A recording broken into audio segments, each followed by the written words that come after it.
আরে তুমি লজ্জা না পেয়ে ছেড়ে কাছো তো বাবা। ক্ষমা করবেন আমায়, আর রেগে যাবেন না। শুধু আপনি আমায় সাহায্য করতে পারেন। আমি একটু জল খেয়ে দিই।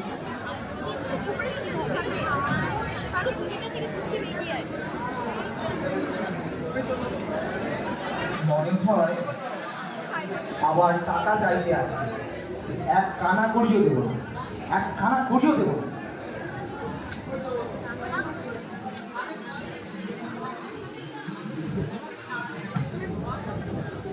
এবার বলো। আমি আপনাকে নাতালিয়াকে মানে আমি কি করে যে বলি, তাহলে বলেই ফেলি। আমি আপনার মেয়েকে বিয়ে করতে চাই। কি বললে তুমি? আরেকবার বলো। আমি ঠিক করে শুনিনি, আরেকবার বলো। আমি আপনার মেয়েকে বিয়ে করতে চাই।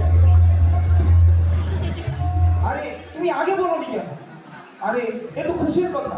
দাঁড়াও দাঁড়াও, আমি নাতালিয়াকে ডাকছি। সে কি আমার প্রস্তাব মানবে স্টেফান? কেন মানবে না? সে অবশ্যই মানবে, তুমি কোনো চিন্তা করো না।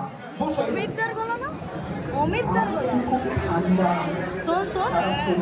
কাঁপছে। যদি আমি কিন্তু করি বা ফালতু চিন্তা ভাবনা করি, আর যদি আসল বা প্রকৃত প্রেম খুঁজতে যাই, তাহলে এই জীবন দশায় আমার আর বিয়ে হবে না। আর নাতালিয়া দেখতেও ভালো, শিক্ষিত, আর কি চাই? আমার বয়স ইতিমধ্যেই 35। যেন মনে হয় বুকে দুটো ডিজে বাজছে। এই মুহূর্তে আমার জীবন নাচছে, মন কাঁপছে, বাম দিকটা যেন টান দিচ্ছে। মনে পড়লে তো আরো বেশি হয়। তুমি ইভান? কিন্তু বাবা যে বললো কোনো ব্যবসায়ী তুমি দাঁড়িয়েছো কেন? বসো বসো। বলো কেমন আছো? আমি ভালো আছি। তুমি কেমন আছো নাতালিয়া? আমি ঠিক আছি। আর তুমি আমার পোশাকের জন্য ক্ষমা করো। আসলে আমি মোটরে খোঁজ ছাড়াচ্ছি। আর দুপুরে খেয়েছো? না না, আমি খেয়ে এসেছি। তাহলে একটা সিগারেট নাও। না থাক, কিছু কথা ছিল আপনার সাথে। হ্যাঁ বলো। আমি যা বলবো তা শুনে হয়তো আপনি রেগেও যেতে পারেন, তাই রাগ করবেন না। আচ্ছা বলো এবার। তুমি তো জানো যে আমার মারা যাওয়া পিসি ও তার স্বামী আমাকে তাদের সম্পত্তি দিয়েছে। আর আমার পরিবার ও আপনার পরিবার প্রতিবেশী, এবং আমার জমি অংশ নিল, মানে সেই তৃণভূমি। আপনার জমি 5 বছর শুনে আছে। না না, আপনি কি বলতে চাইছেন? আপনার অপশন নিয়ে কিন্তু আপনার কি করে হলো? হ্যাঁ, আমার কেন কোনো সন্দেহ আছে? তা আমার তো আগে জানা ছিল না। আপনি কি করে জানেন? সেটা আমাকে জানতে হবে কেন? কতদিন হলো যে জমিটা আপনার হলো? যতদিন আমি মনে করতে পারি। তাই না? কোনো প্রমাণ আছে? আমার কাছে দলিল আছে। হ্যাঁ, ওটা নিয়ে একসময় বিতর্কিত ছিল। কারণ আমার পিসি দিদা আপনার বাবার দাদুদের বিনা শুল্কে প্রায় 40 বছর আগে ব্যবহার করতে দিয়েছিলেন, এবং তার বদলে আপনার বাবার দাদুরা আমাদের পিঠ তৈরি করে দিত। এতদিন বিনা শুল্কে ব্যবহারের জন্যই ওটা আপনাদের মনে হতো, কিন্তু এখন সবাই জানে যে অক্সেন মিডোজ লোক বংশের। কিন্তু আমি যতটা জানি আমাদের দুটি জমির মধ্যে অপশন মিডিউস পড়ে। তাহলে এটা আমার। আমি তো এর মধ্যে কোনো তর্ক দেখতে পাচ্ছি না। আমি তো দলিল দেখাতে পারি। জমি 300 বছর ধরে আমাদের দখল, আর আজ তুমি হঠাৎ বলছো জমি তোমাদের। এগুলি কি মানা যায়? তাহলে কি তুমি আমায় জমি জমি চোর বলছো? আমার তো তাই মনে হয়। তুই জমি চোর, তোর পুরো বংশ জমি চোর। আজ পর্যন্ত লোমন বংশকে কেউ চোর বলেনি। জমি আমাদের।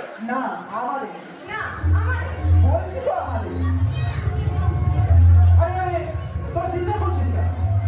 বাবা এ আমাদের বংশকে চোর বলছে। চোরকে চোর বলবো না তো কি বলবো? সাধু, চোর, জমি চোর? কেন? কাদের জমি চুরি করেছি আমরা? আমরা নাকি লোকদের জমি অফসেট বিরুদ্ধে চুরি করেছি? বলে দাও তো জমিটা কাদের? বলুন বলুন। জমি 300 বছর ধরে আমাদের কাছে আছে, তাহলে জমি আর আমাদের হবে? কি বোঝা গেল জমিটা কাদের? আমি কোর্টে যাব, প্রমাণ করে দেবো। আরে আমি জানি ছোট ছোট উকিল তুমি একটা, ছোট ছোট বিষয় নিয়ে কোর্টে যাও। আরে যাও যাও। বংশটা খারাপ, নোংরা। হ্যাঁ হ্যাঁ, আমার বংশ তো খারাপ আর নোংরা, আর তোর বংশ তো খুব ভালো। কি বলবি? তোর দাদু 5 পার মাথা ছিল, আর ছোট পিসি নাতাশিয়া সে তো রাজমিস্ত্রির সাথে পালিয়ে গিয়েছিল। জি জি জি জি, কি বেহায়া, কি বেহায়া। আর আপনার মা কিন্তু তো কোচ ছিল। আমার জল চাই, জল, মরে গেলাম। আর তোর বাপ তো পাক্কা জোয়ার ছিল। আর পিসির মতো চুগলি বাজ এই জমিতে আর আমার বাবাটা অবশ্যই যাচ্ছে, বুকের ভেতরটাও কেমন হচ্ছে। একটু জল দিই, দরজাটা কোথায়? আমার টুপি আর দস্তানাটা কোথায়? বেরিয়ে যা হতো ছাড়া, বেরিয়ে যা। কোথাকার ছোট লোক, বুক পোড়া, আমার মেয়ের জন্য বিয়ের প্রস্তাব নিয়ে আসে, গুলি করে খুঁড়িয়ে উড়িয়ে দেবো। কি বললে তুমি? বিয়ের প্রস্তাব? কাকে? ও তোকে কিছু বলেনি, ও তোকে কিছু বলেনি, ও তো তোকে বিয়ে করতে এসেছিল। হ্যাঁ? কি বলছো তুমি? কি করলাম আমি? তুমি বলনি কেন? কি সর্বনাশটা এটা করলে তুমি? ডাকো, ওকে ডাকো তুমি, আমি মরে যাবো। আরে মুশকিল করলি তো, মনে হচ্ছে ফাঁসি নিয়ে নি, নিজেকে গুলি করে মেরে দিতে ইচ্ছা করছে। খুব সমস্যা করছিস তুই। যাচ্ছি যাচ্ছি, খানার মতো ম্যাম করিস না তো। কি করলাম এটা আমি? কি ভুলটাই না করলাম?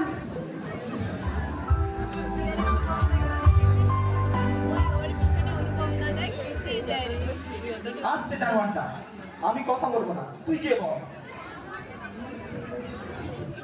একটু জল, কেউ একটু জল দাও, মরে গেলাম।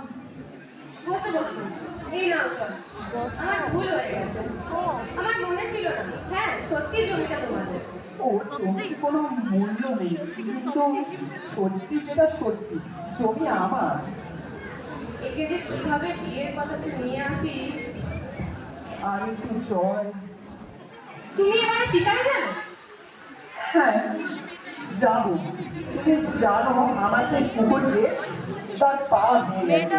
খুব খরচা করেছিলাম ওর পেছনে। আরে কত দিয়ে কিনেছিলে ওটা? 125 রুবেল দিয়ে কিনেছিলাম। খুব বেশি দাম দিয়েছে।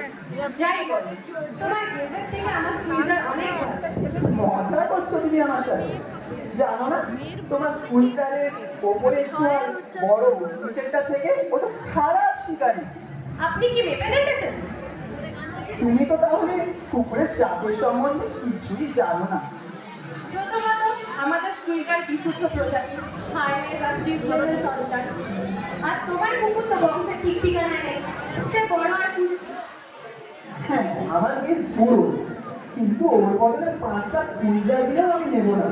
আর স্কুইজার তো ঝোপে ঝাড়ে পাওয়া যায়, 25 রুবেল ওর জন্য যথেষ্ট। আজ তুমি এত ঝগড়া করছো কেন? আমার সেই মানুষ একদম ভালো লাগে না যারা যেটা বলতে এসে সেটা না বলে শুধু ঝগড়া করে। আমার স্কুইজার ভালো আর আপনারটা খারাপ। এটা ঠিক নয়। এটাই ঠিক। চিৎকার করবেন না প্লিজ। তুমি যতক্ষণ না বলবে যে স্কুইজার ভালো ততক্ষণ আমি বলে যাবো। 100 গুণ খারাপ। নিকুচি করেছে স্কুইজারে। স্কুইজার কি মাথা, কি চোখ, গর্দান। আপনার ফালতু কেসকে ধরতে ঝোলানো দরকার নেই। ও তো এমনিতেই অদ্ভুত। আমার বুকটা ফেটে যাচ্ছে। আমি চুপ থাকবো না। আবার কি হলো? বাবা সত্যি করে বলো তো কোন কুকুরটা ভালো, কেস না স্কুইজার? এ জেলার সেরা কুকুর হলো স্কুইজার। কিন্তু আমার